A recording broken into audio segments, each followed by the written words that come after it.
চোখ কপালে ওঠা ইনসুইং তরুণ রুয়েল মিয়ার ভক্ত হয়ে গেলেন মুশফিকুর রহিম।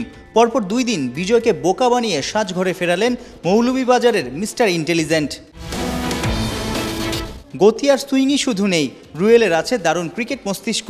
ওভার দ্য উইকেটে ওয়াইড অফ দ্য ক্রিজ থেকে রিলিজ দেয়া বল ভালোভাবে সামাল দিচ্ছিলেন এনামুল বিজয়। চট করেই রাউন্ড দ্য উইকেটে চলে যান রুয়েল।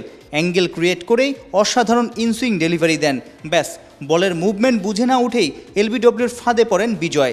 নির্বাচকদের জন্য স্বস্তির বিষয়, পাইপলাইনের পেসাররা মাথা খাটিয়ে প্ল্যান বি বাস্তবায়ন করে সাফল্যও তুলে নিচ্ছেন।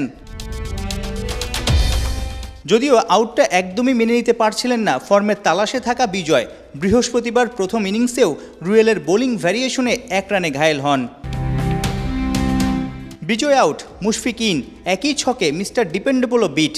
আগের দিন ভুল আউটে খেপে যাওয়া মুশিকে কি দ্বিতীয় দিন বাঁচিয়ে দিলেন অনফিল্ড আম্পায়ার? রুয়েলের এতটাই সুইং সাফল করে ব্যাটে বলে কানেকশন করতে ব্যর্থ।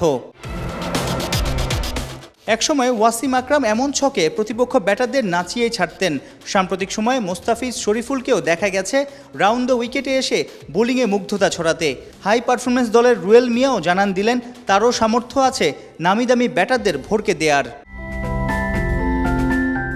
বেশ কবছর ধরেই ঘরোয়া ক্রিকেটে আলো কাটছেন বাঁহাতি পেসার। নির্বাচকদের নজরে আসেন গেল ঢাকা প্রিমিয়ার ক্রিকেট লিগে। গাজী গ্রুপ ক্রিকেটার্সের জার্সিতে 28 উইকেট তুলে লিস্টের দ্বিতীয়তে থেকেই আসর শেষ করেন।